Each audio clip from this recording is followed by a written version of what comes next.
ഒരാൾ ശാരദയോട് ചോദിക്കുകയാണ്, എന്താ ശാരദാമ്മേ പെട്ടെന്നൊരു ലക്ഷ്മി പൂജ? വിശേഷം വല്ലതും ഉണ്ടോ വീട്ടിൽ? ശാരിക പറയുകയാണ്, വിശേഷമല്ലേ ഉള്ളൂ. കുടുംബശ്രീ ഹോട്ടൽ നന്നായിട്ട് പോകുന്നുണ്ട്. പിന്നെ പരീക്ഷയുടെ ഫലം വന്നപ്പോൾ നമ്മുടെ ശ്യാമമോൾക്കാണ് ടോപ്പ്. ഇതൊക്കെ തന്നെയാണ് പൂജയ്ക്കുള്ള വിശേഷം. ഞങ്ങൾ വിചാരിച്ചത് ശാരികയുടെ കല്യാണക്കാര്യം വല്ലതും ആയോന്നാണോ? അത് കേട്ട് ശാലിനി പറയുകയാണ്, അതിനിയും സമയമുണ്ടല്ലോ, എല്ലാം കൂടി ഒന്ന് ഒത്തുവരണ്ടേ? സമയമുണ്ടെന്ന് വെച്ചാൽ ഇവരുടെ പ്രായത്തിലുള്ള പല പെൺകുട്ടികൾക്കും കല്യാണം കഴിഞ്ഞല്ലോ. മാത്രമല്ല കുട്ടികൾ 2ഉം 3ഉം ആയി. ഇവൾക്ക് മാത്രം എന്താ ഇനിയും ഇങ്ങനെ നീട്ടി നീട്ടി വെക്കുന്നത്? അത് കേട്ട് ശാരദാമ്മയുടെ മുഖം മങ്ങുകയാണ്. അതുകണ്ട് ശ്യാമ പറയുകയാണ്, അതെ, അമ്മ നിങ്ങളെ ക്ഷണിച്ചത് ലക്ഷ്മി പൂജയ്ക്കല്ലേ, അല്ലാതെ കല്യാണാലോചനയ്ക്ക് അല്ലല്ലോ.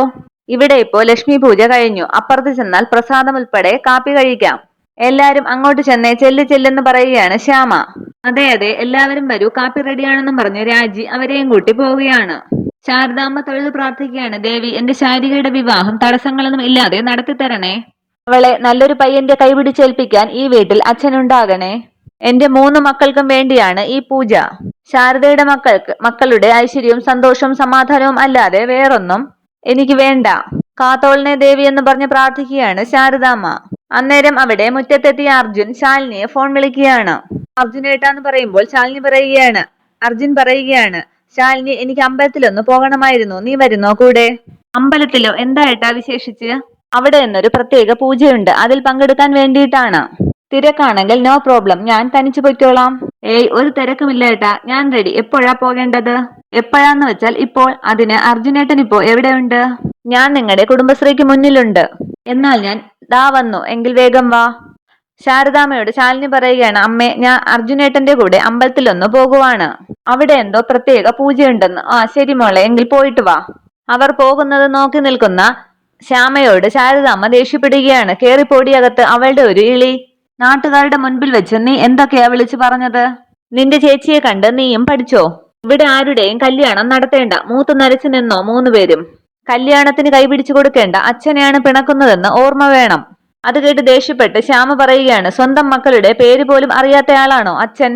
ദേഷിച്ചു പോകുന്ന ശ്യാമയെ നോക്കിയിട്ട് ശാരദാമ്മ പറയുകയാണ്, ഇവൾ എന്തൊക്കെയാണ് ഈ പറയുന്നത്?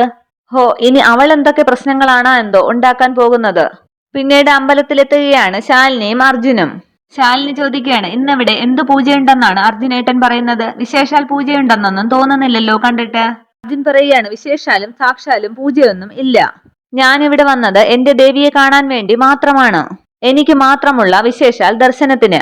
അർജുനേട്ടന്റെ ദേവിയോ? ഇതെല്ലാവരുടെയും ദേവിയല്ലേ. പിന്നെന്താ അർജുനേട്ടന് മാത്രമായൊരു വിശേഷാൽ ദർശനം? ഞാൻ പറഞ്ഞതേ ശ്രീകോവിലിനുള്ളിലിരിക്കുന്ന ഈ ദേവിയുടെ കാര്യം അല്ല ശാലിനി, എന്റെ ജീവിതത്തിലേക്ക് താലിയേറ്റി വാങ്ങിയ എന്റെ സ്വന്തം ദേവിയുടെ കാര്യം. ആര്? പ്രീതിയോന്ന് ചോദിക്കുകയാണ് ശാലിനി. അപ്പോ പ്രീതി ഇവിടെ വരുമോ? അവളുടെ പേരിൽ ഇന്നിവിടെ ഒരു പൂജയുണ്ട്. അവളുടെ അമ്മയാണ് പൂജ നടത്തുന്നത്. ഇതൊക്കെ അർജുനേട്ടൻ എങ്ങനെ അറിഞ്ഞു? അതൊക്കെ ഞാൻ അറിയും. താമസം 2ഇടത്താണെങ്കിലും ഞങ്ങളുടെ മനസ്സുകൾ തമ്മിൽ ഇനിയും അകന്നിട്ടില്ല ശാലിനി. അവളെ ഓർമ്മിക്കാതെ ഒരു നിമിഷവും എന്റെ ജീവിതത്തിൽ കടന്നു പോയിട്ടുമില്ല. അവളുടെ ഓർമ്മകളിൽ മാത്രമാണ് ഓരോ രാത്രിയും ഞാൻ ഉറങ്ങുന്നത്. ഒരു കയ്യബദ്ധം പറ്റിപ്പോയതാണെന്ന് അവൾക്കും എനിക്കും അറിയാം. പക്ഷെ ബന്ധുക്കൾ ഊരാനാവാത്ത കെണിയിലാണ് നമ്മൾ 2 പേരും പെട്ടിരിക്കുന്നത്. പക്ഷെ ഞങ്ങൾ തമ്മിൽ എന്നും സംസാരിക്കാറുണ്ട് ഫോണിലൂടെ. അത് ശരി, അപ്പോൾ പ്രിയതമയെ കാണാൻ വേണ്ടിയാണ് അർജുനേട്ടൻ എന്റെ സഹായം തേടിയത്? അയ്യോ, അങ്ങനെയൊന്നുമല്ല. പക്ഷേ സഹായം വേണ്ടാന്നും ഞാൻ പറയില്ല. അവിടെ പൂജ നടക്കുമ്പോൾ ശാലിനി എങ്ങനെയെങ്കിലും പ്രീതിയെ ഒന്ന് പുറത്തെത്തിച്ചു തരണം. ഞങ്ങൾ 2 പേരും തമ്മിൽ ഒന്ന് കാണാനാണ്. ഇതിനു വേണ്ടിയിട്ട് മാത്രമല്ല കേട്ടോ ഞാൻ ശാലിനിയെ വിളിച്ചുകൊണ്ട് വന്നത്. പിന്നെ നിങ്ങളുടെ കടയിൽ കയറി അതിക്രമം കാണിച്ചവരുടെ പേപ്പേഴ്സ്, അതിനുള്ള പേപ്പേഴ്സ് എന്റെ കാറിലുണ്ട്. ശാലിനി ഒന്ന് ഒപ്പിട്ട് തന്നാൽ മാത്രം മതി. അവരുടെ കട്ടയും പടവും മുടക്കും ഞാൻ, അത് ഉറപ്പാണ്. അന്നേരം അവിടേക്ക് വിഷ്ണുവും സത്യഭാമയും പ്രീതിയും സരളയും സുസ്മിതയും എല്ലാവരും എത്തുകയാണ്. നമസ്കാരം പറഞ്ഞ ശേഷം തിരുമേനി പറയുകയാണ്, ഞങ്ങൾ കാത്തിരിക്കുകയായിരുന്നു സത്യാമ്മയെ, ഇനി പൂജ തുടങ്ങാം അല്ലേ? തിരുമേനി സംസാരിക്കുന്നത് കേട്ട് സുസ്മിതയോട് സരള പറയുകയാണ്, കണ്ടോടി സത്യഭാമയുടെ ഒരു നിലയും വിലയും ഒക്കെ. അമ്പലത്തിൽ പോലും എന്ത് ആദരവാണ് കിട്ടുന്നതെന്ന് നോക്കിയേ. നാളെ നീ അവരുടെ മരുമകളായാൽ നിനക്കും കിട്ടും ഈ വില. നോക്കിയും കണ്ടും നിന്നാൽ നിനക്ക് കൊള്ളാം. സത്യഭാമ പ്രാർത്ഥിക്കുകയാണ്, ദേവി എന്റെ മോൾക്ക് എല്ലാവിധ ഐശ്വര്യത്തോടു കൂടിയും സമാധാനത്തോടു കൂടിയും ജീവിക്കാനുള്ള ഐശ്വര്യം നൽകണേ. അവരെ രക്ഷിക്കണേ. അവരുടെ അച്ഛന്റെ അസുഖം എത്രയും പെട്ടെന്ന് ഭേദമാകണമേ. പ്രീതിയും പ്രാർത്ഥിക്കുകയാണ്, ദേവി ഇനിയെങ്കിലും എനിക്കെന്റെ ഭർത്താവിനൊപ്പം ജീവിക്കാനുള്ള വരം തരണേ. എന്റെ എല്ലാ പ്രാർത്ഥനകളും വ്രതങ്ങളും അതിനു വേണ്ടിയുള്ളതാണ്. എല്ലാവരും നിന്ന് തൊഴുത് കണ്ട ശേഷം ശാലിനി അർജുനോട് പറയുകയാണ്, അർജുനേട്ടാ നമുക്കും അകത്തേക്ക് പോവാം, പൂജ തുടങ്ങിയെന്ന് തോന്നുന്നു. ഞാൻ വരില്ല ശാലിനി അങ്ങോട്ട്. എന്നെ കണ്ടാൽ പ്രീതിയുടെ അമ്മ എങ്ങനെ റിയാക്ട് ചെയ്യുമെന്ന് എനിക്കറിയില്ല. ഇവിടെ വെച്ചൊരു സീൻ ഉണ്ടാക്കുന്നത് മോശമാണ്. പിന്നെ നിങ്ങൾ തമ്മിൽ എങ്ങനെ കാണും? പിന്നെ എന്തിനാ കഷ്ടപ്പെട്ട് ഇവിടം വരെ എത്തിയത്? നീ അവിടെ പോയി പ്രീതിയോട് ഞാൻ ഇവിടെ ഉണ്ടെന്ന് മാത്രം പറഞ്ഞാൽ മതി. എങ്ങനെയെങ്കിലും നീ അതൊന്ന് സാധിച്ചെടുക്കണം. അവൾ എന്നെ കണ്ടുപിടിച്ചു വന്നോളും, അതെനിക്ക് ഉറപ്പാണ്. വിഷ്ണുവും തൊഴുത് പ്രാർത്ഥിക്കുകയാണ്, ദേവി വല്ലാത്തൊരു പ്രശ്നത്തിലാണ് ഞാനിപ്പോൾ വന്നു പെട്ടിരിക്കുന്നത്. ശാലിനി അവൾക്ക് എന്നോട് എന്തെങ്കിലും ഇഷ്ടമുണ്ടോ എന്ന് എനിക്കൊരു ഊഹവും ഇല്ല. അമ്മയാണെങ്കിൽ സുസ്മിതയുമായിട്ടുള്ള വിവാഹത്തിന് എന്നെ നിർബന്ധിച്ചു കൊണ്ടിരിക്കുകയാണ്. എനിക്കിതിനപ്പുറം പിടിച്ചു നിൽക്കാൻ പറ്റില്ല ദേവി.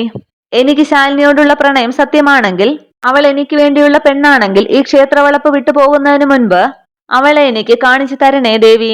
ഉടൻ അവളെ എന്നെ മുൻപിൽ എത്തിക്കണേന്നും പറഞ്ഞ് തൊഴുത് കണ്ണടച്ച് പ്രാർത്ഥിക്കുകയാണ് വിഷ്ണു.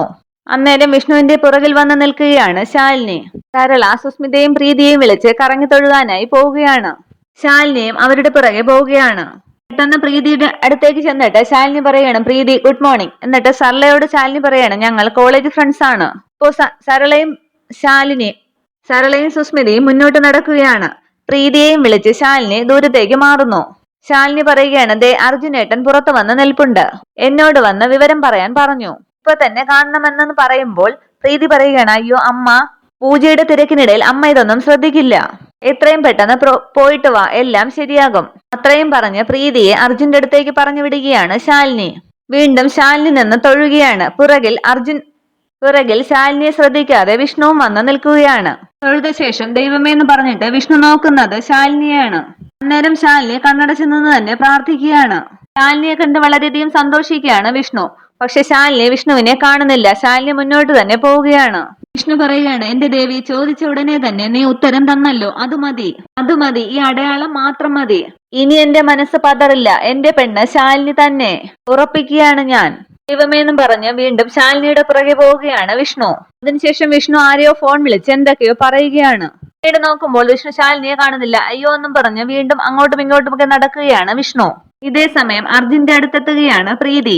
അർജുനെ കണ്ട് സന്തോഷത്തിൽ അർജുന്റെ അടുത്തേക്ക് ഓടിയെത്തുകയാണ് പ്രീതി. എത്ര നാളെ അർജുനേട്ട ഒന്ന് കണ്ടിട്ട്? ആഗ്രഹം ഇല്ലാഞ്ഞിട്ടല്ലോ മോളെ, സാധിക്കാഞ്ഞിട്ടല്ലേ. എത്ര നാളാ നമ്മളിങ്ങനെ? എത്ര നാളായാലും കുഴപ്പമില്ല, ഒരു ജീവിതമുണ്ടെങ്കിൽ അത് നമ്മൾ ഒന്നിച്ചേ ഉള്ളൂ. എല്ലാ ദുരിതങ്ങൾക്കും ഒരവസാനമുണ്ട്.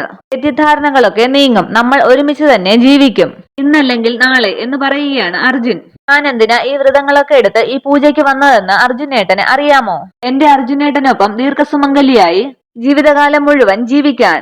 ആരമില്ല മോളെ, എന്റെ അനുഗ്രഹവും മനസ്സും പ്രാർത്ഥനയും എല്ലാം എന്നും നിന്റെ ഒപ്പമാണ്. ഇങ്ങനെയെങ്കിലും ഒന്ന് കാണാനായല്ലോ, ഒന്ന് അടുത്ത് നിൽക്കാനായല്ലോ. ഇതിനൊക്കെ നന്ദി പറയേണ്ടത് ആ ശാലിനിയോടാണ്. അന്നേരം സത്യഭാമ സരളയോട് ചോദിക്കുകയാണ്, സരളെ, പ്രീതി എവിടെ? പ്രീതി ഇവിടെ ഉണ്ടായിരുന്നല്ലോ. ആ, ഏതോ ഒരു ഫ്രണ്ടുമായി സംസാരിക്കുന്നത് കണ്ടു. അന്നേരം പ്രീതിയുടെ കൈ പിടിക്കുകയാണ് അർജുൻ. അതിനുശേഷം പോക്കറ്റിൽ നിന്നും ഒരു ജോഡി കമ്മലെടുത്ത് പ്രീതിക്ക് കൊടുത്ത ശേഷം അർജുൻ പറയുകയാണ്, അഡ്വാൻസ് ഹാപ്പി ബർത്ത്ഡേ. നിന്നെ കണ്ട് നേരിട്ട് തരാനാണ് ഞാൻ വന്നത്. Many happy returns of the day. അന്നേരം ആ രംഗം കാണുകയാണ് സത്യഭാമ. പ്രീതി ഉറക്കെ ദേഷ്യത്തിൽ വിളിക്കുകയാണ് സത്യഭാമ. പെട്ടെന്ന് ആ ഗിഫ്റ്റ് കയ്യിൽ ഒളിപ്പിക്കുകയാണ് പ്രീതി. ദേഷ്യത്തോടുകൂടി അർജുന്റെയും പ്രീതിയുടെയും അടുത്തേക്ക് ചെല്ലുകയാണ് സത്യഭാമ. അതിനുശേഷം പ്രീതിയെ അടിക്കാനായി കൈ ഓങ്ങുമ്പോൾ അത് തടുക്കുകയാണ് ശാലിനി. ആ സീൻ വിഷ്ണുവും കാണുകയാണ്. ശാലിനി പറയുകയാണ്, രക്ഷിക്കുന്നവർക്കേ ഉള്ളൂ ശിക്ഷിക്കാനുള്ള അധികാരവും. അത് കേട്ട് സത്യഭാമ ദേഷ്യപ്പെടുകയാണ്, ചീ വിടടി, ആരാ നീ സത്യഭാമയുടെ കൈ തടയാൻ? ഞാൻ ആരോ ആയിക്കൊള്ളട്ടെ, ഈ അതിക്രമം ദേവിയുടെ ഈ അമ്പലപ്പറമ്പിൽ പാടില്ല എന്നേ ഞാൻ പറഞ്ഞുള്ളൂ, അതും ഈ ദേവിയുടെ മുൻപിൽ വെച്ച്. അത് കണ്ട് വിഷ്ണു മനസ്സിൽ വിളിക്കുകയാണ്, എന്റെ ദേവി, ആന കൊടുത്താലും ആശ കൊടുക്കരുതെന്നാണ്. ഒരു സ്വപ്നം സാധിച്ചു തരാമെന്ന് വാക്ക് തന്നിട്ട് ഇത്ര പെട്ടെന്ന് അത് തല്ലിക്കെടുത്തുവാണോ? സത്യഭാമ പറയുകയാണ്, അടിച്ചത് എന്റെ മകളെയാണ്. അത് ചോദിക്കാൻ നീ ആരാണെന്നാണ് എനിക്ക് മനസ്സിലാകാത്തത്. ശാലിനി പറയുകയാണ്, ഞാൻ ചോദിക്കും. മരുമകനെ കൊണ്ട് മകളുടെ കാല് പിടിപ്പിക്കുന്നതും ഒരു തെറ്റും ചെയ്യാത്ത മകളുടെ ചെകിട്ടത്തടിക്കുന്നതും നിങ്ങളുടെ വീട്ടിൽ മതി. This is A public place. കൈയും കെട്ടി നോക്കി നിൽക്കാനേ ബുദ്ധിമുട്ടാണ്. എന്ന് പറഞ്ഞ് സത്യഭാമ ശാലിനിയുടെ നേരെ കൈ ചൂണ്ടുമ്പോൾ വീണ്ടും അത് തടുക്കുകയാണ് ശാലിനി. ശാലിനി പറയുകയാണ്, മര്യാദ വിട്ടുള്ള വിളിയൊന്നും വേണ്ട. അത് കേട്ട് ചൂണ്ടിയ കൈ താഴ്ത്തുകയാണ് സത്യഭാമ. എന്ത് വിളിച്ചാലും കേട്ടുകൊണ്ടു നിൽക്കാൻ ഞാൻ നിങ്ങളുടെ വീട്ടിലെ ജോലിക്കാരിയല്ല. നിങ്ങളുടെ കയ്യിൽ നിന്നും വട്ടിപ്പലിശയ്ക്ക് കടം വാങ്ങിയ ആളോ അല്ല. ഒന്നിച്ച് ജീവിക്കാൻ തീരുമാനിച്ച ഒരു സ്ത്രീയെയും പുരുഷനെയും പിരിക്കാൻ ഈ ലോകത്ത് ഒരു ശക്തിക്കും അധികാരം ഇല്ല. പിന്നെയാ ഒരു സത്യഭാമ. കഷ്ടം എന്ന് പറയുകയാണ് ശാലിനി. ഇതൊക്കെ കണ്ട് മുന്നോട്ട് വരികയാണ് വിഷ്ണു. ഇത്രയുമാണ് ഇന്നത്തെ എപ്പിസോഡ് വിശേഷങ്ങൾ. Okay, thank you.